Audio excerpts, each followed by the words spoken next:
lo hemos invitado esta noche al profesor Bernardo Carrizo. Bernardo, muy buenas noches, ¿cómo estás? Hola Héctor, buenas noches, Patricia, ¿qué tal? Un gusto. Bueno, decíamos que en todo caso lo que ocurrió en el siglo pasado con el tema de los golpes militares fue un condicionamiento a aspectos de la convivencia de la sociedad con la democracia, ¿no? Y en todo caso también una dificultad para que la democracia tuviera los procedimientos normales, adecuados de cualquier democracia que acompañan la evolución de la sociedad. Y en realidad la sociedad involucionó en muchos otros aspectos, ¿no?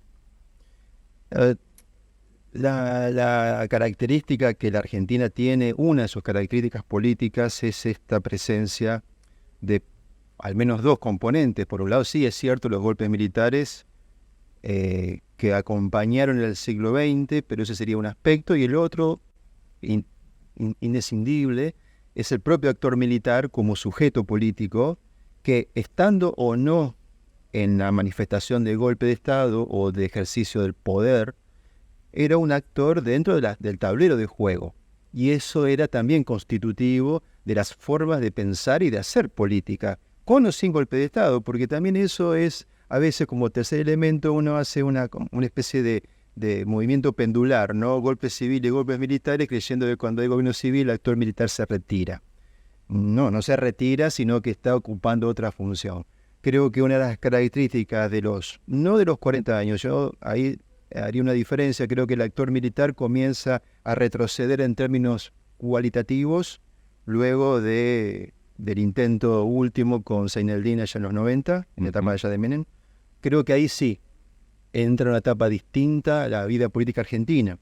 No podría decir lo mismo en el 83, no podría decir lo mismo con el alfonsinismo, y creo que en todo caso, sí, un rasgo de la democracia actual como forma de vida es que los conflictos ya no involucran al actor militar.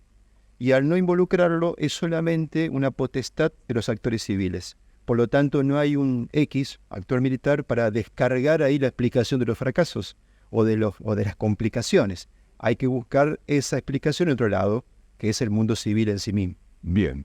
Bueno, uno también cuando en todo caso mira en el siglo pasado, es cierto, antes de que se produjeran los golpes militares, por ejemplo, Ilia fue condicionado, mucho más condicionado fue Frondizi, Perón, por ser parte incluso de un sector importante de las Fuerzas Armadas, también tuvo su apoyo y sus condicionamientos en el desarrollo de sus ejercicios como presidente de la Nación, y ni hablar de lo que fue la década infame, ¿no? Donde también hubo una presencia del actor militar con mucha fuerza.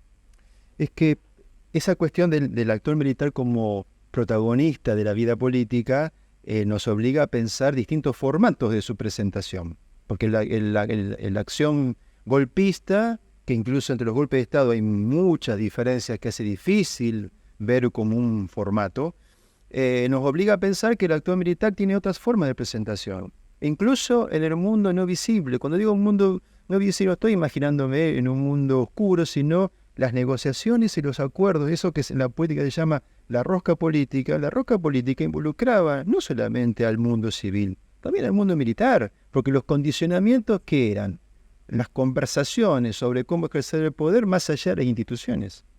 Entonces, claro, si uno después mira lo que es post-83, ese actor ya no forma parte de la regla del juego, lo cual es una innovación.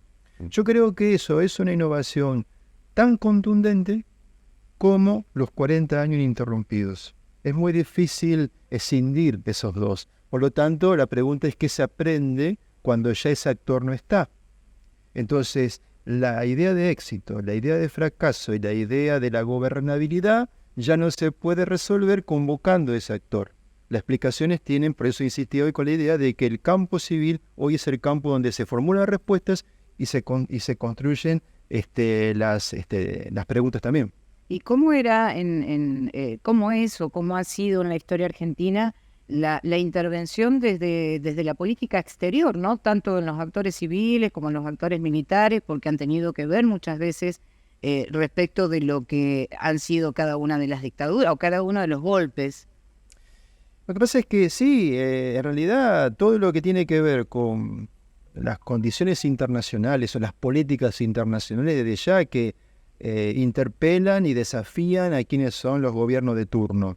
Lo que pasa, a raíz de tu pregunta, yo diría, no es lo mismo un mundo atravesado con una posguerra, la segunda posguerra, no es lo mismo un mundo atravesado por la lógica de una guerra fría, que un mundo atravesado por las dinámicas de la globalización tan intensas como ha sido desde la salida del siglo, de los últimos 20 años del siglo XX y la actualidad, donde los niveles de conflicto ya son diferentes. No, los niveles de conflicto tienen que ver ya no tanto con la expansión territorial, sino que tiene que ver con la resolución de algunos problemas vinculados al nacionalismo, que ha sido presente en el siglo XX, y que ahí las Fuerzas Armadas, a nivel general lo digo, han cambiado también su rol, y han cambiado también su preponderancia en las políticas internacionales, ¿no?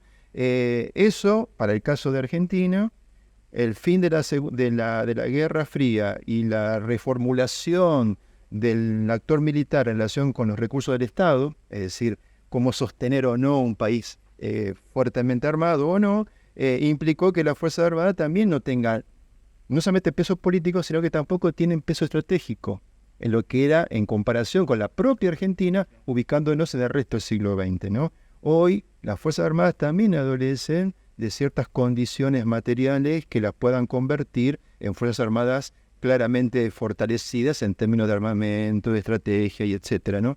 Pero bueno, eso creo que tiene que ver sí con un fenómeno más internacional que es propio.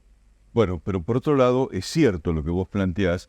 Yo creo que hay una diferencia también muy significativa de lo que fue el condicionamiento militar de la década del 80, que estuvo fundamentalmente dirigido a ver el tema de la revisión de lo que había pasado con la represión durante la última dictadura cívico-militar.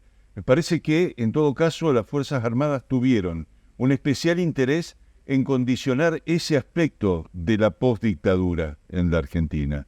Y tal vez es cierto, lo de Seineldin haya sido el último proyecto de características militares con una integralidad de propuestas hacia la sociedad, ¿no? Sin que le hubiera llegado a tener una inserción popular importante lo de Seineldin, pero sí quiero decir que fue el último ensayo tal vez global de los militares. Sí, y también podría agregar que a lo que mencionaba en relación con el esfuerzo de las Fuerzas Armadas para no asumir los costos del ejercicio absolutamente irracional de la violencia, se suma lo que es en el terreno de la violencia también la derrota de Malvinas, ¿no? Que implicó un agrietamiento de lo que la sociedad depositaba en las Fuerzas Armadas como ilusión. Digo, un actor militar que frente al imperialismo o frente al enemigo tuviera una actitud, digamos, de plantear una batalla en paridad. Eso se rompe con Malvinas y la derrota. Pero también es cierto que sería interesante mencionar que la idea de la relación entre la sociedad y las Fuerzas Armadas está muy atravesada con otro problema. ¿Cómo se constituían, cómo se formaba la subjetividad de los hombres de armas? Es decir, cómo eran educados, con qué idea de enemigo, con qué idea de la política, con qué idea de el estudio del pasado, de la política y del presente eran estas personas formadas. ¿Por qué digo esto? Porque cuando uno mira el fenómeno militar 76-83, la pregunta es, bueno, ¿cómo se construye un brazo represor con ese grado de eficacia? Eso necesita tiempo. Bueno, el tiempo va de la mano de educación. Es imposible que la educación genere efectos al día siguiente. La educación genera efectos con el tiempo. Bueno, quienes ejecutan las fuerzas represivas 76 fueron educados. Para cómo tiene que ver la década del 50 y la década del 60. Bueno, cuando ahí se dice la mayoría de los integrantes de las Fuerzas Armadas han nacido y se han profesionalizado en democracia, también tiene que ver, bueno, cómo ha cambiado la formación de los cuadros profesionales. Sí. Y eso también tiene que ver con el vínculo de los hombres de armas en relación con la política, ¿no? Y ese vínculo al transformarse no solamente tiene que ver con el pasado, sino que también tiene que ver con la idea con la cual estas personas son convertidas en actores profesionales. Claro, hay un dato también muy importante en todo caso que tiene que ver con la importancia que la sociedad y fundamentalmente la alta sociedad argentina le dio hasta mediados del siglo a las carreras militares. Es decir, las familias, para llamarlas patricias en todo caso de la Argentina, tenían siempre uno de sus hijos en una carrera militar. Digamos, era parte constitutiva en todo caso de las familias tener un descendiente en la carrera militar, así como también en la iglesia, así como también, en todo caso, en una carrera como la bancaria o un abogado, por ejemplo. Y esa figura, en todo caso, de la familia tradicional relacionada con las Fuerzas Armadas, se quiebra más o menos allá por la década del 50. Sí, también sí, claro, porque hay un depósito muy simbólico, un depósito simbólico, un depósito de expectativa respecto de lo que implica portar una titulación o portar una formación profesional X. Pero también yo diría que para entender más ampliamente el fenómeno, no solamente se desprestigia la figura del actor militar en cuanto a sujeto en sí, con nombre y apellido, sino que también hay un desprestigio de lo que representa. Y ese desprestigio de lo que representa va muy al calor de un comentario que hiciste antes respecto de qué hacer con los efectos del ejercicio de represión salvaje durante la última dictadura. Porque eso también quiebra o quebró lo que la sociedad en su conjunto pensaba de lo que un sujeto armado podía hacer. Y aunque no se lo acepte, no se lo formule explícitamente, eso rompe la representación. Y el problema de cuando se rompe una representación es que no es visible, no es materializable. Es una forma de pensar y una forma de ver algo que no se traduce en una cosa. Entonces, es ahí donde uno ve esos efectos ya luego. Lo ve luego el 83, post-90, lo comienza a ver, en donde hoy ya no hay una idea tan mecánica de buscar al actor militar un salvaguarda. Correcto. O un salvavidas. Correcto. Creo que en todo caso es interesante poder analizar el resultado electoral más allá de la influencia de las gestiones respecto de las situaciones sociales que se están viviendo en la Argentina. Históricamente el peronismo tuvo un voto de los barrios y tuvo un voto de los trabajadores, fundamentalmente. A mí me da la impresión, por el resultado electoral que terminamos de observar del fin de semana pasado, que muchos trabajadores que están en blanco forman parte, están integrando el nivel de pobreza de la Argentina, están integrando el nivel del 40 y pico % de pobreza que hay en la Argentina, y que esa situación influyó muy significativamente en lo que fue su voluntad al expresar el voto en estas elecciones. No sé cuál es tu mirada con respecto a eso, Bernardo. La inquietud que estás formulando me hace acordar, tiene un parecido, aparentemente es muy rebuscado que decir, pero tiene un parecido en la primera pregunta, en el sentido siguiente. Así como en un momento en la Argentina el actor militar formaba parte de arriba del juego y en consecuencia participaba de qué vamos a hacer, la sociedad del trabajo, en muchas décadas de la historia argentina, era un componente del presente, del pasado y las proyecciones. Si una sociedad ya no tiene al trabajo como un motor dinámico de su cotidianidad, es muy complicado que pueda eso no tener traducciones políticas. Cuando se ha repetido hasta el cansancio, los encuestadores, los sociólogos trabajan mucho esta idea de que las últimas 3 generaciones hay miembros de una misma familia, esas 3 generaciones que no han pertenecido al mundo del trabajo, es muy difícil que eso no impacte sobre el peronismo, por ejemplo. Cuando el peronismo tenía como interlocutor, en la propia discursividad del peronismo, a los trabajadores.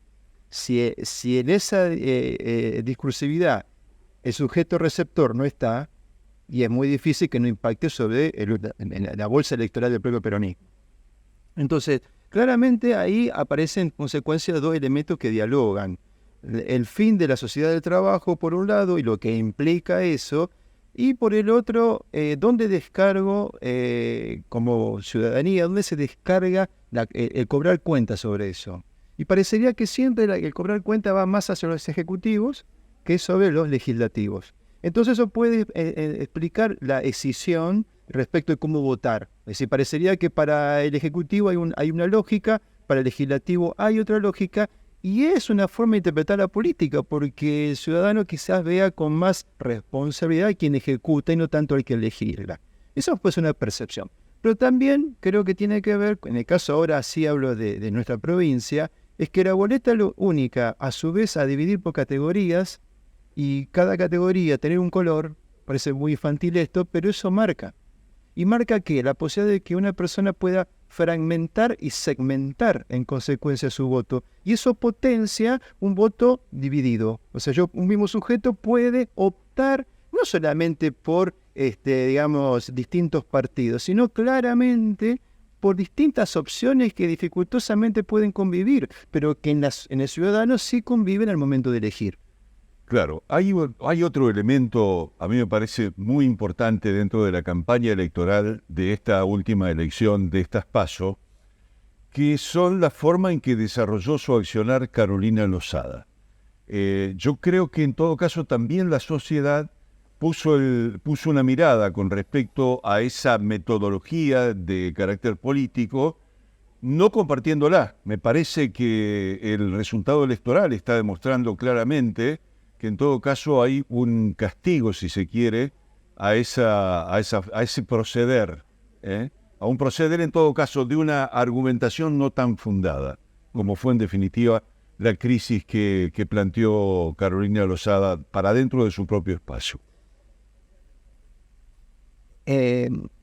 La situación particular de esta candidata reúne varios factores de mi punto de vista. Una es la que mencionás, es decir, la virulencia creciente de su impugnación fundamentalmente a Puyaro desde todo punto de vista y que iba acrecentándose a medida que se acercaba el momento electoral.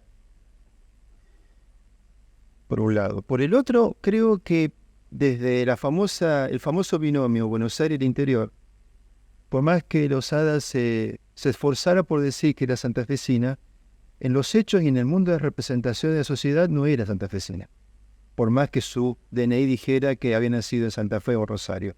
En la representación del votante santafesino era un doble outsider. Era un outsider de la política y un outsider de la provincia. Entonces eso también, en una situación de virulencia, también se cobra, porque entonces al momento de elegir, eso pesa. El tercer elemento tiene que ver con lo que uno en un momento mencionás como la capacidad argumental, o lo que uno puede decir que maneja alguien que habla desde un lugar político y que tiene esta doble posición. No vengo de la política y no vengo de Santa Fe.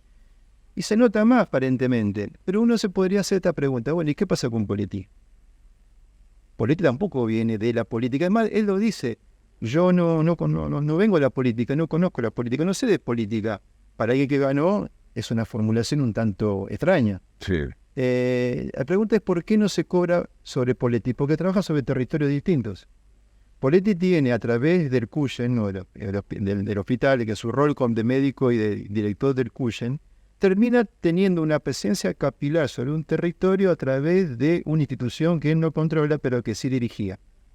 Entonces su trabajo sobre territorio es un trabajo que trajo efectos sobre algo que es clave, que es la vida. Uh-huh. Y que no tiene valor. Pero es un gran, en ese sentido, Poletti, como dijo recién Roque en su intervención, tiene algo parecido a Jatón. Vienen de un espacio que no es el político, Jatón viene de los medios, por lo tanto controlaba un territorio de los medios de comunicación, Poletti no viene de la política, viene de un territorio que es el de salud, sin embargo ambos son construidos. Yo recuerdo que en el caso de Jatón el constructor fue Farías, el constructor de Poletti es Barletta, ninguno de los dos se puede hacer referencia que no saben qué están haciendo, y son dos grandes constructores que han leído en su momento coyuntural qué es lo que había que hacer.